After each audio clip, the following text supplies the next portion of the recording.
Hello everyone, welcome to Pitambara Educators. This video is for class 11th IT students and we are discussing unit 5, that is fundamentals to Java programming. In our last video we have discussed JRadio button. Now instead of discussing the rest of the components, that is checkbox, ये सब similar है, इनके जो properties है ये भी थोड़ी बहुत सेम है. इन केस अगर कोई डाउट होगा तो you can post in the comments. I will explain these components, remaining components also. But आज की वीडियो में हम ये इंपॉर्टेंट टॉपिक जो है chapter 2, that is object oriented programming, we are going to discuss this. So what is object oriented programming? It focus on objects. तो इसीलिए इसका नाम जो है वो ऑब्जेक्ट ओरिएंटेड प्रोग्रामिंग होती है, क्योंकि ये ऑब्जेक्ट्स पे फोकस करती है. Now you must be thinking कि ऑब्जेक्ट पे किस तरीके से फोकस करती है या ऑब्जेक्ट्स कैसे होते हैं. So first of all we should know that there are two types of programming language. One is function oriented programming language और we say procedural oriented programming language, and another is object programming oriented programming. So function oriented क्या होता है? जिसमें functions पे focus किया जाता है. For example अगर हम project बना रहे हैं on the school, so उसमें क्या होगा? फंक्शन, अगर हम फंक्शन ओरिएंटेड लैंग्वेज यूज़ कर रहे हैं, फॉर एग्जांपल सी एक प्रोग्रामिंग लैंग्वेज होती है and that is function oriented language. तो उसमें हम किस पे फोकस करते हैं? फंक्शंस पे. अगर हम स्कूल की बात करें तो स्कूल में किस टाइप के फंक्शंस होंगे? लाइक फी सबमिशन, ओके, टीचिंग, लर्निंग, ये सब क्या है? फंक्शंस हैं. ओके, ऐसे ही अगर हम ऑब्जेक्ट ओरिएंटेड की बात करेंगे तो ऑब्जेक्ट ओरिएंटेड में क्या होता है? ऑब्जेक्ट्स पे फोकस होता है. फॉर एग्जांपल अगर हम जावा को लेके अपना प्रोग्राम बना रहे हैं, अपना प्रोजेक्ट बना रहे हैं ऑन स्कूल, तो उसमें हम पहले क्या डिसाइड करेंगे? ऑब्जेक्ट्स, जैसे कि students, teachers, okay, admin staff. तो पहले हम ऑब्जेक्ट्स देखेंगे और फिर देखेंगे कि वो ऑब्जेक्ट्स क्या फंक्शन परफॉर्म करते हैं. जैसे अगर हमने स्टूडेंट एक ऑब्जेक्ट लिया तो अब हम देखेंगे कि उसके क्या क्या फंक्शंस हो सकते हैं, लाइक लर्निंग, प्लेइंग, इस तरीके से फिर हम बाद में फंक्शन डिसाइड करते हैं in object oriented programming. So let's see now what is given in the book here. Object oriented programming follows bottom up approach. Bottom up approach मतलब कि पहले ऑब्जेक्ट्स डिसाइड होते हैं, फिर उसका डेटा डिसाइड होता है और members, data members and method member decide होते हैं. तो ये बॉटम अप अप्रोच यूज़ करती है in program design and emphasises on safety and security of data. तो इसमें क्या होता है कि डेटा जो है हम डिसाइड कर सकते हैं कि उसकी सेटिंग्स के अकॉर्डिंग कि हमें उसे पब्लिकली अवेलेबल करना है या फिर प्राइवेट करना है या प्रोटेक्ट करना है. तो मतलब वहाँ पे सेटिंग्स होती हैं through which we can make data safe and secure. It helps in wrapping up of data and methods together in a single unit which is known as data encapsulation. तो यहाँ पे data encapsulation क्या है? एक feature है. data encapsulation क्या होता है? ऑब्जेक्ट ओरिएंटेड प्रोग्रामिंग का एक फीचर है, जिसका मतलब क्या होता है कि ये डेटा और मैथड्स को, किसी भी ऑब्जेक्ट के डेटा और मैथड्स को क्या करता है? एक साथ कंबाइन करके रखता है एक यूनिट में, एक सिंगल यूनिट में, and that is called class. Class के अंदर क्या होता है? डेटा और मेथड को एनकैप्सुलेट करके रखता है, यानी कि बांध के रखता है, कंबाइन करके रखता है, जिसको हम क्या कहते हैं? Data encapsulation. तो ये एक बहुत इंपॉर्टेंट फीचर होता है डेटा एनकैप्सुलेशन, जिसका मतलब क्या होता है? जो भी ऑब्जेक्ट हैं उसके डेटा और मैथड्स को एनक्लोज करके रखना इन अ सिंगल यूनिट. उस सिंगल यूनिट को हम यहाँ पे क्लास बोलते हैं. अभी हम डिस्कस करेंगे कि क्लास क्या होती है. सो उससे पहले हम देखते हैं कि और क्या लिखा है यहाँ पे. Object oriented programming allows some special features known as polymorphism and inheritance. Now what is polymorphism? Poly मतलब क्या होता है? मैनी. मॉर्फ मीन्स क्या होता है? फॉर्म. तो यहाँ पे जो मैनी फॉर्म्स किसके होते हैं? मैथड्स के. ओके, तो यहाँ पे आपको याद रखना कि पॉलीमॉर्फिज्म अगेन एक फीचर है ऑब्जेक्ट ओरिएंटेड प्रोग्रामिंग लैंग्वेज का, जो क्या करता है? बहुत सारे फॉर्म्स क्रिएट करता है मैथड्स के. Okay, allows the programmer to give a generic name to the various methods और ऑपरेटर्स. तो बहुत सारे मैथड्स को क्या करते हैं? एक जेनरिक नेम दे देते हैं. फॉर एग्जांपल मुझे एरिया कैलकुलेट करना है स्क्वायर का, ठीक है. ऐसे ही एरिया कैलकुलेट करना है सर्कल का, एरिया कैलकुलेट करना है रेक्टेंगल का. तो नॉर्मली हम क्या करते हैं? अगर हम फंक्शन ओरिएंटेड लैंग्वेज यूज़ करते हैं तो हम अलग अलग मेथड बनाते हैं. एरिया स्क्वायर, फिर ये कुछ फंक्शन परफॉर्म करेगा. एरिया सर्कल, ये कुछ फंक्शन परफॉर्म करेगा. एरिया रेक्टेंगल, ये एरिया कैलकुलेट करेगा. ये अपना अपना वर्क करेंगे. तो हम उसमें क्या करते हैं, 3 डिफरेंट फंक्शंस बनाते हैं अगर हम क्या कर रहे हैं, फंक्शन ओरिएंटेड लैंग्वेज यूज़ कर रहे हैं। तो ये एक्चुअली बहुत वास्ट है ये सारे टॉपिक्स, इनका एक्सप्लेनेशन भी बहुत बड़ा है, पर हम यहाँ शॉर्ट शॉर्ट में समझ रहे हैं कि फंक्शन ओरिएंटेड लैंग्वेज में क्या होता है, हर एक फंक्शन परफॉर्म करने के लिए अलग अलग नेम के हम मेथड बनाते हैं। बट ऑब्जेक्ट ओरिएंटेड लैंग्वेज में क्या होता है, हम एक जेनरिक नेम जैसे एरिया नेम से क्या बना लेंगे, फंक्शन बना लेंगे, और फिर इसी फंक्शन को हम हर किसी के एरिया को कैलकुलेट करने के लिए यूज़ करेंगे। Okay, so this is called polymorphism. To minimize his memorizing of multiple names, तो इसमें क्या होगा, हमें हर फंक्शन का नेम अलग अलग लर्न करना पड़ेगा, जबकि यहाँ हमें क्या करना पड़ेगा, सिर्फ एक ही नेम लर्न करना है इतने सारे फंक्शंस के लिए, दैट इज़ एरिया। ओके, तो अब डिफरेंस कैसे होता है कि कौन सा किस चीज़ का हमें एरिया कैलकुलेट करना है सेम नेम से, like area of square calculate करना है या सर्कल कैलकुलेट करना है, वो फिर अलग बात है, वो यहाँ पे पैरामीटर से डिसाइड होता है कि हमें किस चीज़ का एरिया कैलकुलेट करना है। ठीक है, तो अभी हम इसे डिस्कस नहीं कर रहे, अभी हमें क्या करना है, बस हमें इतना पता होना चाहिए कि यहाँ पे डिफरेंट फंक्शन ना यूज़ करके क्या करते हैं, हम एक सेम नेम का फंक्शन बना लेते हैं जो डिफरेंट टाइप के फंक्शंस को परफॉर्म करेगा, जिससे क्या होता है, हमें मल्टीपल नेम ऑफ फंक्शंस या मैथड्स या ऑपरेटर नहीं लर्न करने पड़ते। तो दिस इज़ कॉल्ड पॉलीमॉर्फिज्म। तो इसमें क्वेश्चन आ सकता है, what do you mean by polymorphism, what do you mean by data encapsulation. तो अगर आता है what is data encapsulation, so you should know wrapping up of data और enclosing of data and methods together in a single unit is called data encapsulation. What is polymorphism? Giving generic name to various methods or operators to minimize, or simply you can write generic name to various methods or operators is called polymorphism. Now another important feature is inheritance.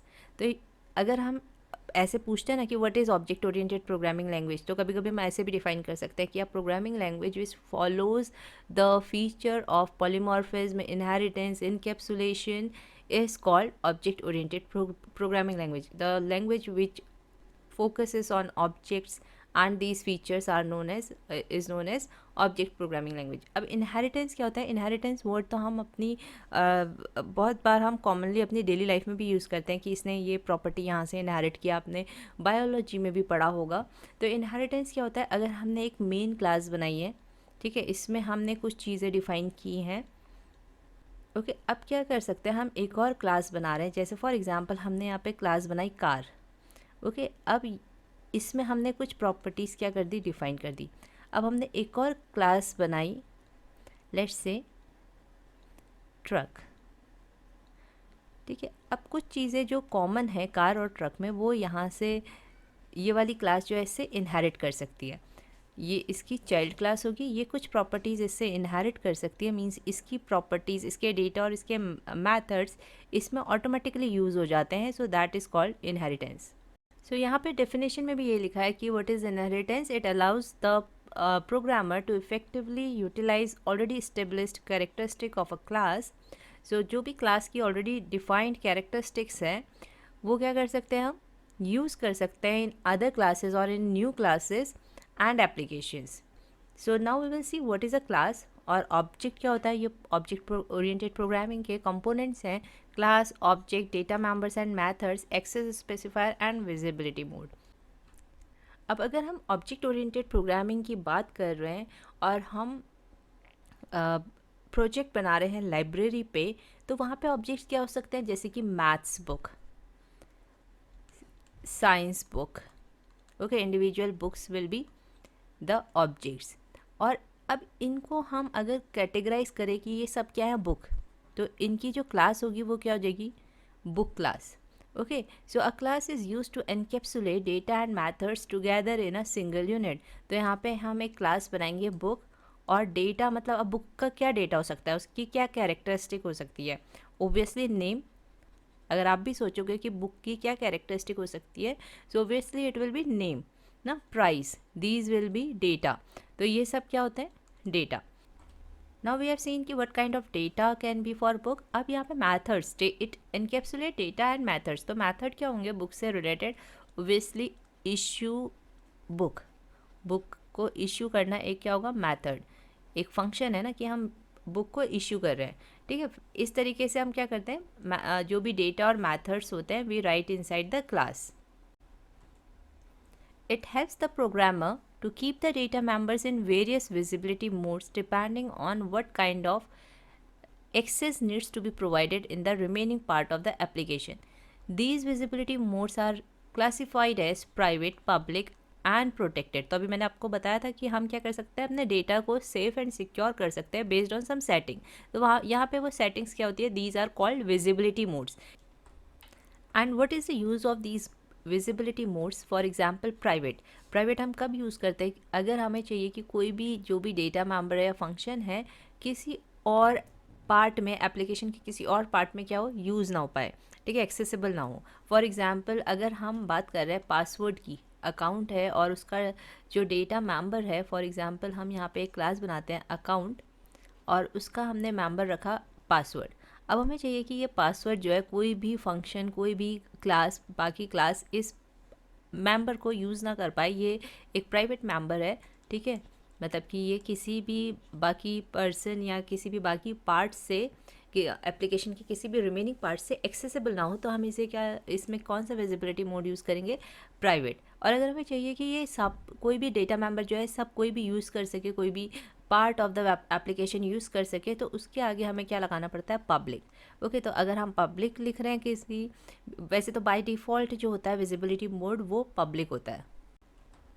Now protected, it is little bit complicated, तो हम इसे बाद में discuss करेंगे. Next, usually data members of a class are capped in private और protected visibility modes and methods are capped in the public visibility mode. तो जो methods होते हैं, क्योंकि मैथड्स नॉर्मली हम चाहते हैं कि कहीं पे भी एक्सेस हो जाए, तो ये ज़्यादातर क्या होता है, पब्लिक विजिबिलिटी मोड हम इनकी सेट करते हैं. और जो डेटा है, फॉर एग्जांपल अभी हम इशू बुक की बात कर रहे थे, तो वो एक मैथड था, क्योंकि बुक अगर किसी को भी इशू करनी है, किसी भी और एप्लीकेशन के पार्ट से इशू करनी है, मतलब ये फंक्शन किसी और क्लास में यूज़ अगर हम चाहते हैं कि करें, तो क्या होगा, इसे हमें क्या करना चाहिए, पब्लिक. जबकि अगर हम जो भी डेटा मेंबर्स है, लाइक बुक का प्राइस, हम चाहते हैं कि ये प्राइवेट प्राइस सबको ना शो हो, तो हम क्या कर सकते हैं, इसे प्राइवेट सेट कर सकते हैं. और यहाँ पे अब प्रोटेक्टेड वर्ड दोबारा आया है, तो what do mean by protected. Protected हम कब यूज़ करते हैं, जब हमें चाहिए कि डेटा जो है सिर्फ इस क्लास जिसके अंदर वो डिफाइंड है, जिस क्लास का वो डेटा है, बस उस क्लास के अंदर ही यूज़ हो, या फिर इसकी सब क्लास मतलब inherited class. Okay, for example इस इस क्लास का कोई चाइल्ड क्लास है, ओके, जो इसकी प्रॉपर्टीज़ इनहेरिट कर रही है, वो भी इन इसके डेटा मेंबर्स को क्या कर सकती है, यूज़ कर सकती है. तो उस केस में हम क्या यूज़ करते हैं, प्रोटेक्टेड अगर हमने यहाँ पे लिख दिया लाइक प्रोटेक्टेड प्राइस, तो इसे कौन एक्सेस कर सकता है, एक तो इस क्लास के फंक्शंस, ओके, ये क्लास इसको यूज़ कर सकती है और इसकी सब classes. Next, an object is an instance of the class that is capable of holding actual data in memory location. तो जैसे अभी हमने क्लास बनाई बुक, उसमें हमने डेटा लिखा नेम, ओके, प्राइस. अब हमें एक बुक का क्या बनाना है, इट मीन्स उसकी एक कॉपी बनानी है. मतलब कि जैसे हमने साइंस बुक ली, तो साइंस बुक वहाँ पे क्या होगा, ऑब्जेक्ट होगा, ठीक है, बुक इज़ अ क्लास. अब हम उसका एक इंस्टेंस बना रहे हैं जिसे हम क्या बोलते हैं, ऑब्जेक्ट बोलते हैं. तो अगर हमने यहाँ पे साइंस बुक एक ऑब्जेक्ट बनाया, तो ऑब्वियसली अब ये क्या करेगा, इसके डेटा मेंबर्स को एक्सेस करेगा. तो यहाँ पे हम साइंस बुक का नेम क्या कर सकते हैं, डिफाइन कर सकते हैं, science book dot name equals to फिर जो भी नेम है. तो यहाँ पे यही बात कर रहे हैं कि ये क्या है, क्लास का इंस्टेंस है that is capable of holding actual data in memory location. तो यहाँ पे जैसे डेटा है नेम, तो नेम की एक्चुअल वैल्यू को अब ये स्टोर कर सकता है इन द मेमोरी लोकेशन. तो साइंस बुक का प्राइस क्या होगा वो हम डिफाइन कर सकते हैं, 30 और 300 वी कैन राइट. तो क्या होगा, ये एक्चुअल डेटा होल्ड करता है मेमोरी लोकेशन में. Classes and objects are related to each other in the same way as data type and variables. So for example, अगर हम बात करें कोई वेरिएबल जैसे a, तो a जो है वेरिएबल है और ये किस क्लास को बिलोंग करता है या ये किस डेटा टाइप को बिलोंग करता है. तो ये क्या होती है, एक तरीके से क्लास होती है. इंटीजर एक क्लास होती है जिसका वेरिएबल है a. हम अगर इसमें स्टोर करना चाहते हैं 20, तो a इक्वल्स टू 20. ओके, तो इसी तरीके से क्या होता है, ऑब्जेक्ट भी होता है. जैसे साइंस बुक एक ऑब्जेक्ट है, इस किस क्लास को बिलोंग करता है, बुक क्लास को बिलोंग करता है. तो ये इसके सारे डेटा मेंबर्स को क्या करेगा, एक्सेस करेगा. डॉट नेम इक्वल्स टू, फिर हम नेम लिख देंगे, dot price equals to, then we can write the price. ये इसके फंक्शंस को भी एक्सेस कर सकता है, science book dot issue book. Okay, so यहाँ पे एक एग्जाम्पल भी दिया है। For example human can be the class, और इसके ऑब्जेक्ट क्या होंगे, mister Arun Shah, mister Anik Ram. For example human class के अगेन अगर हम डेटा मेंबर की बात करें तो क्या हो सकता है, नेम। ओके, ऐसे ही हो सकता है एज, ये सब क्या होंगे, डेटा मेंबर हो सकता है, जो भी उसकी कैरेक्टरिस्टिक है, उसका कलर। ओके, और अगर हम फंक्शन की बात करें क्या तो क्या होगा, प्ले, स्लीप। अब ये सारे फंक्शंस, ये सारे ऑब्जेक्ट्स क्या कर सकते हैं, एक्सेस कर सकते हैं, इन्हें यूज़ कर सकते हैं। ऐसे ही इनके नेम डिफाइन करने के लिए क्या होगा, हम ये सब इन ऑब्जेक्ट्स, इन पर्टिकुलर ऑब्जेक्ट्स के लिए ये डेटा मेंबर यूज़ करेंगे। Next is data members and methods. ये अभी हम डिस्कस भी कर चुके हैं बहुत बार विद एग्जांपल। यहाँ पे भी क्या दिया है कि क्लास क्या करती है, क्या कंटेन करती है, डेटा मेंबर एंड मेथड्स, जिसको हम एनकैप्सुलेशन भी बोलते हैं। Next, mister Arun Shah is object of class human. ये एक एग्जाम्पल के थ्रू समझा रहे हैं, जिसमें कि फ़ोन नंबर क्या हो सकता है, again it can be the data, and eyes, ears, nose, mouth, these all are used for collecting data, for manipulating data, for modifying data, deleting data। तो ये सब हम क्या कर सकते हैं, हम इनको methods की तरह यूज़ कर सकते हैं, क्योंकि eyes आपकी क्या करेगी, सी करेगी, तो सी एक टाइप का फंक्शन है, देख रहा है, तो यहाँ पे हम eyes को भी क्या ले सकते हैं, एक फंक्शन ले सकते हैं। Next, in real Java programming, तो ये तो एक हाइपोथेटिकल केस था कि हम ऐसे एज्यूम कर रहे हैं, बट अगर हम रियल जावा प्रोग्राम बना रहे हैं तो data will be required to confirm to a specific data type. तो जो भी हम डेटा लेते हैं, फॉर एग्जांपल हम नेम ले रहे हैं, तो ये भी क्या होगा, किसी टाइप का डेटा हमें डिफाइन करना होता है कि ये किस टाइप का डेटा है, नेम में किस टाइप का डेटा हम स्टोर करने वाले हैं, that is called data type. Okay, तो हमें यहाँ पे डिफाइन करना होता है कि हम कैर टाइप का डेटा यूज़ कर रहे हैं या इंट। फॉर एग्जांपल अगर प्राइस है तो हम क्या लिखेंगे, फ्लोट। ठीक है, तो ये अभी data type we will discuss later on. तो यहाँ पे अभी तक हमें क्या समझना है कि जो भी हम डेटा यूज़ करते हैं उनका कुछ ना कुछ टाइप होता है which is called data type. तो कुछ एग्जांपल्स है, char, int, float, double, where methods will be a sequence of steps written together to perform a specific task on the data। For example अगर मैंने यहाँ पे price लिया है, float, अब मुझे डिस्काउंट कैलकुलेट करना है, तो मैं एक फंक्शन बना सकती हूँ डिस्काउंट, जो कि डिस्काउंट कैलकुलेट करेगा ऑन द प्राइस। ओके, तो it is working, it is performing some kind of function, some kind of work on the data. इस फिगर में एक और एग्जाम्पल दिया है जहाँ पे क्लास आपकी है एम्प्लॉय। तो आप ऐसे इस फिगर के थ्रू क्या कर सकते हैं, जब अगर आपसे पूछा जा रहा है what is class, what is object, तो आप इस तरीके से फिगर बना के भी समझा सकते हैं कि क्लास एम्प्लॉय है, जिसके data member are employ number, name, salary, and method of this class are add new employ, display employ and calculate salary. तो इट मीन्स कि एम्प्लॉय अगर नया ऐड करना है तो it can be added through this method. Employ के name display करना है, can be added through this, can be done through this function. और सैलरी कैलकुलेट करनी है तो वो इस फंक्शन के थ्रू यूज़ होगा। अब यहाँ पे ऑब्जेक्ट, फर्स्ट ऑब्जेक्ट जो हमने बनाया इस क्लास का, दैट इज़ एम्प्लॉय 1। तो इसका नंबर है दिस, इस डेटा की वैल्यू है 1001, नेम है अरुण शाह, और 38,000 जो है उसकी सैलरी है। ओके, तो इस तरीके से हमने क्या किया, यहाँ पे इसके डेटा मेंशन किए। जे टेक्स्ट फील्ड, जे लेबल, जे टेक्स्ट एरिया, ये सारे कंपोनेंट्स जो हमने जे फॉर्म में यूज़ किए थे, जे फ्रेम फॉर्म में, ये सब क्या थी, क्लासेस थी। टेक्स्ट फील्ड एक क्लास है जिसका ऑब्जेक्ट है जे टेक्स्ट फील्ड 1। जे लेबल 1 की क्लास कौन सी होती है, ये ऑब्जेक्ट है, और ये इसकी क्लास है J label. J text area 1 is object, जो कि इस क्लास का ऑब्जेक्ट था जे टेक्स्ट एरिया। आपको याद होगा कि हम इंसर्ट कर रहे थे, जैसे हमने एक बटन इंसर्ट किया तो हम ड्रैग कर रहे थे, और यहाँ पे ये इसकी क्लास मेंशन थी। जैसे ही हम अपने फॉर्म में उसे ड्रैग कर रहे थे तो वो उसका क्या बन जा रहा था, एक ऑब्जेक्ट बन जा रहा था इस क्लास का। Okay, J button 1, J check box 1, these all are components, these all are objects. Set text, फिर हम इन कंपोनेंट्स के क्या यूज़ कर रहे थे, आपको याद होगा, इनकी हम मेथड यूज़ कर रहे थे, set text, set enabled, POW, substring, these all are the methods of this classes. Again there is a figure जिसमें बताया कि जे टेक्स्ट फील्ड क्या क्लास है और इसके डेटा मेंबर्स कौन से हैं। जब हम इसमें क्या टेक्स्ट सेट करना है, टेक्स्ट फील्ड में क्या टेक्स्ट सेट करना है, वो हम इसके डेटा मेंबर टेक्स्ट के थ्रू सेट कर सकते हैं, एडिटेबल और नॉट एडिटेबल अगेन हम डेटा मेंबर के थ्रू सेट कर सकते हैं, enabled tool tip text, these all are data members. अब इसके फंक्शन की बात करें तो set text, get text, set editable, ये सारे मेथड हमने क्या किए थे, यूज़ भी किए थे। So these all are the method and data members of this J text field class.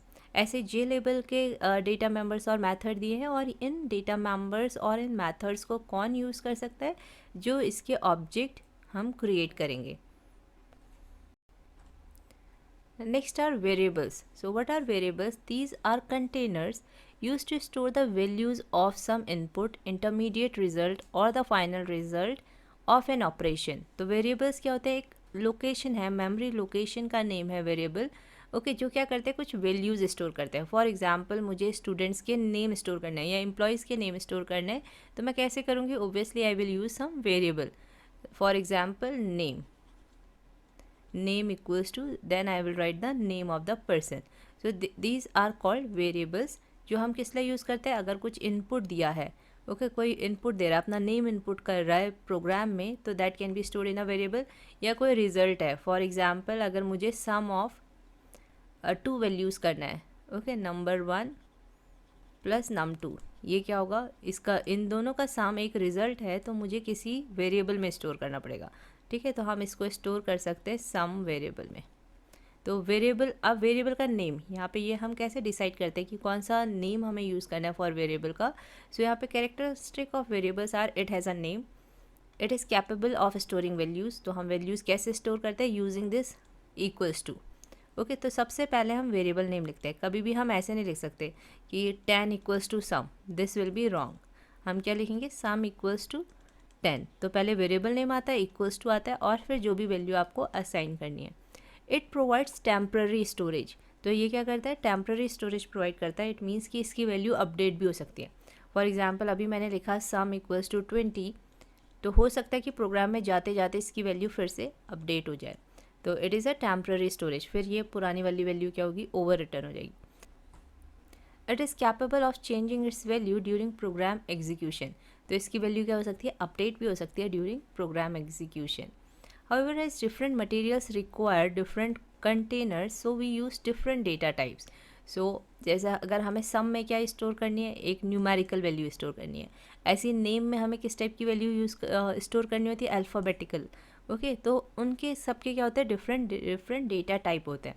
Java programming language requires that all variables must first be declared before they can be used. तो Java programming language की क्या criteria है, क्या condition है कि variable को use करने से पहले उसे डिक्लेयर करना है। फॉर एग्ज़ाम्पल मुझे प्रिंट करना है या डिस्प्ले करना है ए, वेरिएबल ए, या किसी की एज मुझे डिस्प्ले करनी है, तो यहाँ पे डिस्प्ले के लिए क्या फंक्शन होता है, system dot out dot print L. Okay, तो मुझे किसी की एज डिस्प्ले करनी है, तो एज हम वेरिएबल यहाँ पे यूज़ करने वाले हैं। तो डायरेक्टली उसे डिस्प्ले करने से पहले हमें क्या करना होगा, उसे डिक्लेयर करना होगा कि ये किस टाइप का वेरिएबल है। तो इंट एज, ओके, इसको हम यहाँ पे इसको वैल्यू भी दे देते हैं, int age equals to 10। So in this way first we have to declare the variable and then we have to use it. When programming, we store the variables in computer's memory, but the computer has to know what kind of data we want to store in them. तो variable हम किस में store कर रहे हैं, computer की memory में store कर रहे हैं। ठीक है, उसकी वैल्यू जो है वो मेमोरी लोकेशन में जा रही है कहीं पे, बट हमें उससे पहले क्या बताना होता है कि उस वेरिएबल में हम किस टाइप का डेटा स्टोर कर रहे हैं। तो वो हम किसके थ्रू बताते हैं, by mentioning the data type. Since it is not going to occupy the same amount of memory to store a simple number or to store a single letter or a large number, तो अलग अलग type के data के लिए अलग अलग memory locate होती है। फॉर एग्जांपल अगर मुझे 10 स्टोर करना है, ऐसे ही अगर मुझे नेम स्टोर करना है, okay, Pitambara educators. In the same way अगर मुझे स्टोर करना है 1 लाख, तो क्या इन सब में सेम मेमोरी ऑक्यूपाई होगी, नहीं। These all will take different amount of space in the memory. तो इसलिए मुझे बताना होता है कि what type of data I am going to store, जिससे कि वो पहले से उतनी मेमोरी क्या कर ले, एलोकेट कर ले। They are not going to be interpreted, the same way, so variables were used along with its data type. Data types supported by Java are summarized as follows. Now we will study about data types. Data type states the way values of that type are stored. एक तो हमें पता चल जाएगा कि मतलब computer को पता चल जाएगा कि कितनी मेमोरी एलोकेट करनी है, किस टाइप का डेटा स्टोर होना है और उसमें किस टाइप के ऑपरेशंस परफॉर्म हो सकते हैं. So that's why it is compulsory to define the data type जिससे कि ईजिली वर्क हो. अदरवाइज योर कंपाइलर और interpreter is going to give an error. Okay, क्योंकि अगर आपने p प्लस क्यू कर दिया और मल्टीप्लाई कर रहे हैं तो क्या होगा, ये मल्टीप्लाई नहीं हो सकता, तो it will give you error. तो हमें डिफाइन करना होता है डेटा टाइप जिससे कि कंपाइलर को पता रहे कि क्या क्या ऑपरेशंस उस डेटा टाइप में परफॉर्म हो सकते हैं. Now first data type is numeric data type. तो न्यूमेरिक डेटा टाइप में क्या क्या आप स्टोर कर सकते हो, इंटीजर वैल्यूज़. ओके, इसमें आप इंटीजर वैल्यूज़ स्टोर कर सकते हो, that is whole numbers only. The storage size and range are given below. तो हम न्यूमेरिक नहीं लिखते हैं, न्यूमेरिक टाइप का डेटा है, बट इसमें क्या क्या कीवर्ड यूज़ होते हैं for writing the data type. First is byte. Okay, तो फॉर एग्जांपल मुझे रोल नंबर डिस्प्ले करना है तो हमें क्या करना होता है, 1 डिजिट का या मैक्सिमम 8 डिजिट का. मतलब रोल नंबर नॉर्मली क्या होता है, बहुत छोटा होता है ना, तो इसलिए हम उसे क्या डेटा टाइप डिफाइन कर सकते हैं, बाइट. Byte roll number. इसका साइज़ क्या होता है, 8 बिट्स और you can say 1 bite. Range क्या होती है, -128 to 127. रेंज मतलब मैं रोल नंबर कहाँ तक ले सकती हूँ, 127. इससे ज़्यादा रोल नंबर की वैल्यू ये नहीं स्टोर करेगा. It will take the number still 127 और नेगेटिव में -128. वैसे नेगेटिव हम रोल नंबर लेते नहीं है, तो मैक्सिमम आपकी जो रोल नंबर ये स्टोर कर सकता है 127 तक कर सकता है. अगर इससे बड़ा है किसी का रोल नंबर लाइक 3-2 जैसे यूनिवर्सिटीज़ में होता है या आपका बोर्ड एग्ज़ाम में होता है तो आपका रोल नंबर काफ़ी बड़ा होता है, तो फिर आपको शॉर्ट यूज़ करना पड़ेगा. ठीक है, अगर छोटे रोल नंबर है लाइक टिल 127 तो आप बाइट यूज़ कर सकते हैं. अगर उनकी रेंज ज़्यादा है, for example 32,767, then you will define its data type as short. और इसका साइज कितना ऑक्यूपाई करता है, it occupies 2 bytes in memory. In the same way अगर रेंज है 2 to the power 31 - 1 तो आप क्या यूज़ करेंगे, इंट. इट मीन्स 32,767 से ज़्यादा रेंज का डेटा है तो आप इंट यूज़ कर सकते हैं, और बहुत ज़्यादा है तो long. Okay, so these are different data types, numerical data types. One is byte, short, int and long. Next floating data type. Floating data type में क्या होता है, अगर आपके नंबर्स हैं जो डेसिमल पॉइंट वाले हैं, फॉर एग्जांपल 5.03, तो इसको हम किस में स्टोर करते हैं, फ्लोट और डबल. तो ये भी रेंज वाइज होता है. अगर कोई छोटा नंबर है, फॉर एग्जांपल 3.4 × 10⁻38 तक का रेंज वाला नंबर है, और नेगेटिव में जो है 3.4 × 10⁻−38 में है, तो आप क्या यूज़ करेंगे, फ्लोट. अगर बहुत ज़्यादा बड़ा नंबर है दैन डबल. और इनका साइज़ आप लर्न कर सकते हैं 4 बाइट एंड 8 बाइट, क्योंकि एग्ज़ाम में आपसे पूछा जा सकता है. Now third data type is character data type, जिसमें हम कैरेक्टर्स स्टोर करते हैं. Characters means alphabets. ठीक है, ग्रुप ऑफ अल्फ़ाबेट्स और सिंगल अल्फ़ाबेट, और इवन नॉट ओनली अल्फ़ाबेट, हम नंबर्स, कैरेक्टर्स और स्पेशल कैरेक्टर कोई भी स्टोर कर सकते हैं. फॉर एग्जांपल आपको एड्रेस स्टोर करना है. फॉर एग्जांपल एड्रेस स्टोर करना है हाउस 123 ओके डैश. तो फिर इस टाइप के जो आपका एड्रेस होगा या फिर collection of special characters and numbers होगा, इसको आप किस में कर सकते हैं, कैरेक्टर डेटा टाइप में. अब कैरेक्टर डेटा टाइप में भी 2 डेटा टाइप होते हैं, एक होता है स्ट्रिंग डेटा टाइप और एक होता है कैर डेटा टाइप. तो कैर डेटा टाइप कब होता है, जब आप सिंगल कैरेक्टर स्टोर करते हैं. फॉर एग्जाम्पल मुझे क्या करना है, ग्रेड स्टोर करना है, तो CHAR char grade equals to A. Okay, so when we want to store a single character we use char data type, और जब को ग्रुप ऑफ कैरेक्टर्स स्टोर करना होता है वी यूज़ STR और स्ट्रिंग. किसी किसी प्रोग्रामिंग लैंग्वेज में आपका STR होता है, किसी में आपको कंप्लीट स्ट्रिंग लिखना होता है. ओके, तो जावा में आपको कंप्लीट स्ट्रिंग लिखना होता है.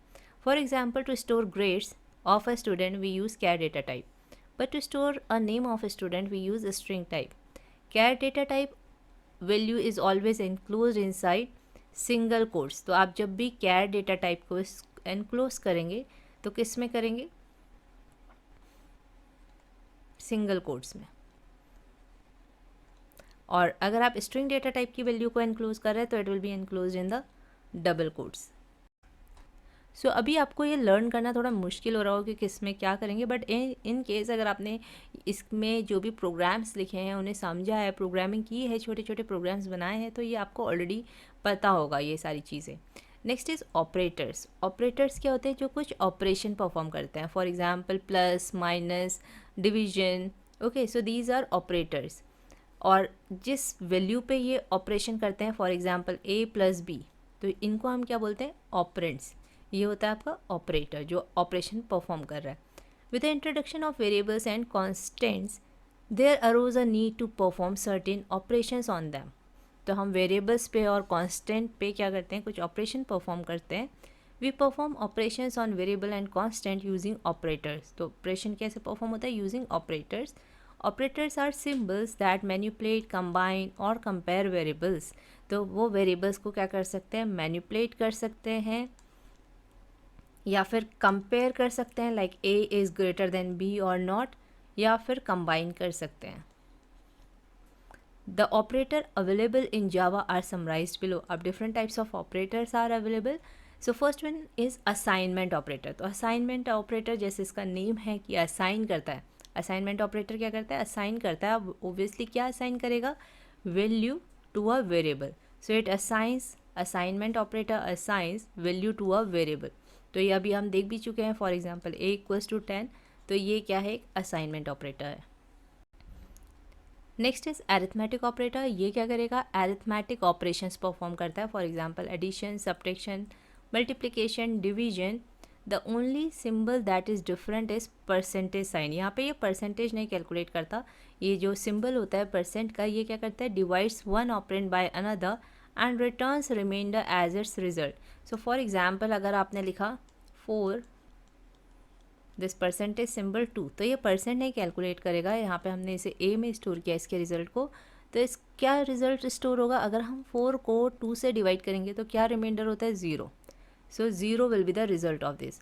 For example if I will write 5 and then this remainder operator and then 3, तो यहाँ पे क्या होगा, 3 1s are 3 और रिमाइंडर आपका 2, तो this will be the result. Next relational operator. Relational operator क्या करते हैं, ये कंपेयर करते हैं, these compare two operands. It is used to test for some kind of relation between two entities. तो जो भी दो ऑपरेंट्स हैं उनके बीच में कुछ रिलेशन है, वेदर दे आर ग्रेटर और इक्वल, ये कंपेयर करने के लिए वी यूज़ रिलेशनल ऑपरेटर। तो कौन से ऑपरेटर्स होते हैं रिलेशनल, इक्वल्स टू। यहाँ पे जब हम सिंगल इक्वल्स टू लगाते हैं मैथ्स में, तो वो असाइनमेंट के लिए भी यूज़ हो जाता है और कंपैरिजन के लिए भी यूज़ हो जाता है। बट यहाँ पे प्रोग्रामिंग लैंग्वेज में जो सिंगल इक्वल्स टू होता है वो सिर्फ असाइनमेंट के लिए यूज़ होता है, और ये जो डबल इक्वल्स टू हम लगाते हैं ना, ये कंपैरिजन के लिए यूज़ होता है कि whether a is equal to b। तो हम कैसे लिखेंगे, अगर हमें कंपेयर करना है कि 10 इज़ इक्वल टू 20, तो हम इसके बीच में लगाएंगे डबल इक्वल्स टू। ये होता है नॉट इक्वल्स टू का sign, this is greater than, less than, greater than और equal to and less than और इक्वल टू। तो अगर मैं बोलूँगी 10 is greater than equal to 20, तो ये क्या होगा, ये जो रिलेशनल ऑपरेटर होते हैं ये हमेशा आपको रिजल्ट देंगे इन ट्रू और फॉल्स। तो यहाँ पे अगर आई will say 10 is greater than equal to 20, तो इट विल बी फॉल्स। अगर मैं यहाँ पे 20 लिख दूँ तो अब क्या होगा, 20 ग्रेटर तो नहीं है बट इक्वल्स टू है, तभी यहाँ पे ये और लिखा है। और मतलब क्या है कि अगर ग्रेटर देन होगा तब भी ट्रू रिजल्ट आएगा, अगर इन केस इक्वल है तब भी ट्रू आएगा। तो यहाँ पे 20 इक्वल्स टू 20 है, तो इसलिए आंसर क्या आएगा आपका, ट्रू। ग्रेटर तो नहीं है बट इक्वल्स टू वाली कंडीशन फॉलो हो रही है, so that's why it will be true. Next is logical operator. Okay, so logical operator क्या करते हैं, लॉजिकल ऑपरेशन डिनोट करते हैं। फॉर एग्जाम्पल अगर हमें चेक करना है कि a इज़ ग्रेटर देन 20 और इसी के साथ एक और कंडीशन चेक करनी है, a इज़ लेस देन 100। अब ये दोनों को कंपेयर करना है एक साथ, तो हम क्या यूज़ करेंगे, लॉजिकल ऑपरेटर। तो ये थोड़ा सा क्या है, थोड़ा सा कॉम्प्लिकेटेड है, और ये यूज़ भी किस लिए होता है, कॉम्प्लेक्स कंडीशन बनाने के लिए। हम यहाँ पे दो कंडीशन बना रहे हैं मिला के, एक मतलब एक कंप्लीट कंडीशन बना रहे हैं by combining two different conditions. तो ऐसी कॉम्प्लेक्स कंडीशन बनाने के लिए हम लॉजिकल ऑपरेटर यूज़ करते हैं। आप देख लो यहाँ पे एग्जांपल भी है, a is greater than 10, b is greater than less than 8। तो ये दो अलग अलग कंडीशन है, हम यहाँ पे ए को 10 से कंपेयर कर रहे हैं और बी को 8 से। तो in such condition we use logical operator. तो ये एंड ऑपरेटर है, दिस इज़ कॉल्ड और, यहाँ पे इनके नेम मेंशन नहीं है तो आप ऐसे लर्न कर सकते हो, this is called and, this is called or, and this is called not operator. अब आपकी बुक में ये नहीं दिया, आपके सिलेबस में ये नहीं दिया कि इसका रिजल्ट कैसे कैलकुलेट करते हैं, तो हम भी छोड़ देते हैं। बस यहाँ पे आपको इनके नेम और इनके सिंबल आपको याद रखना है, क्योंकि यहाँ पे इनका एक्सप्लेनेशन नहीं दिया है। यहाँ पे बस ये बताया कि ये कंडीशन बी ट्रू है और ये वाली कंडीशन बी ट्रू है, A and B are both true. Okay, so इसको अभी हम छोड़ देते हैं क्योंकि यहाँ पे इसकी मीनिंग आपको समझाई नहीं है। Next is bitwise operator. तो बिटवाइज ऑपरेटर क्या करते हैं, it perform manipulation on individual bits of a number. तो एक एक बिट पे क्या करते हैं, मैनिपुलेट करते हैं। They can be use with the integral types char, short, and. तो कैर और शॉर्ट और एंड के साथ आपका बिटवाइज यूज होता है। They are use when performing update and query operation on binary indexed tree. तो आपको बिटवाइज ऑपरेटर का बस इतना याद रखना है कि it is use for manipulation of individual bits of a number. For example 1 0 0 1 ऐसे कुछ बिट्स हैं कुछ नंबर की, तो इन पे ये ऑपरेशन परफॉर्म करेगा इंडिविजुअल बिट्स पे। आपने लिखा 4 एंड कुछ बिटवाइज ऑपरेटर आपने यूज़ किया है और 4 और 5 एक नंबर है, तो ये इसको बिट्स में पहले कन्वर्ट करेगा, इसको भी बिट्स में कन्वर्ट करेगा और फिर उन पे ऑपरेशन परफॉर्म करेगा। Okay, so such operators are known as bitwise operator, जो किस पे मैनिपुलेशन करते हैं, इंडिविजुअल बिट्स पे। तो ये भी एक बहुत बड़ा टॉपिक है, आपकी बुक में शॉर्ट में दिया है, तो आप शॉर्ट में ही पढ़िए अपने एग्ज़ाम के लिए, ठीक है। इन केस अगर आपको चाहिए कि ये डिटेल में एक्सप्लेन किया जाए तो you can ask in comment box, I will explain it in detail. जैसे कि लॉजिकल ऑपरेटर यहाँ पे सही से एक्सप्लेन नहीं किया है, बिटवाइज ऑपरेटर सही से एक्सप्लेन नहीं है आपकी बुक में, तो अगर आपको चाहिए कि पूरा डिटेल में एक्सप्लेनेशन हो, so you ask in comment box. Next है क्रिएटिंग अ न्यू प्रोजेक्ट। तो ये तो हम अपने स्टार्टिंग वाली वीडियोस में देख चुके हैं कि कैसे प्रोजेक्ट बनाते हैं, कैसे फॉर्म बनाते हैं और कैसे फाइल में जो भी है कंपोनेंट्स ऐड करते हैं फॉर्म में। ओके, और कैसे हम एग्जीक्यूट करते हैं, कैसे कोड अटैच करते हैं, ये हमने अभी अच्छे से नहीं देखा है। कोड हमने अटैच तो किया था, फिर भी हम एक बार इसको अच्छे से अपनी नेक्स्ट वीडियो में देख लेंगे, ठीक है। एग्जीक्यूट फाइल भी हम देख चुके थे, ये ऑलमोस्ट हमने कवर करा है, बट फिर भी एक बार अच्छे से इसको दोबारा से रिवाइज करेंगे इन are next video. So I hope कि आपको इतना समझ में आया होगा। जो इसका मेन पार्ट था इस यूनिट का, वो हम कवर कर चुके हैं, जहाँ से मेनली आपके क्वेश्चंस आएंगे, what is class, what is object, what are operators, what are data types. Okay, तो ये इंपॉर्टेंट है। कंपोनेंट्स जो हमने स्टार्टिंग में पढ़े हैं कि जे लेबल की क्या प्रॉपर्टीज़ होती है, टेक्स्ट फील्ड की क्या प्रॉपर्टीज़ होती है, these all we have done. अब यहाँ पे ये थोड़ा कोडिंग पार्ट है, तो इससे आई थिंक क्वेश्चन जो है आपके एग्ज़ाम में कम आएंगे, क्योंकि इतना कोडिंग आपको दी भी नहीं है, ये बस थोड़ा थोड़ा समझाया है। और ये आपने प्रैक्टिकल में अपना जो प्रैक्टिकल एग्ज़ाम दिया होगा उसमें आपको इसके थ्रू क्या किया होगा, असेस कर लिया होगा। तो आई डोंट थिंक कि आपके थ्योरी एग्ज़ाम में से ज़्यादा क्वेश्चन आएंगे, but still I will explain this complete unit okay in the remaining in the upcoming videos. So I hope ये आपको समझ में आया होगा। अगर समझ में आया है तो लाइक करिएगा, कमेंट करिएगा, and thank you for watching this video.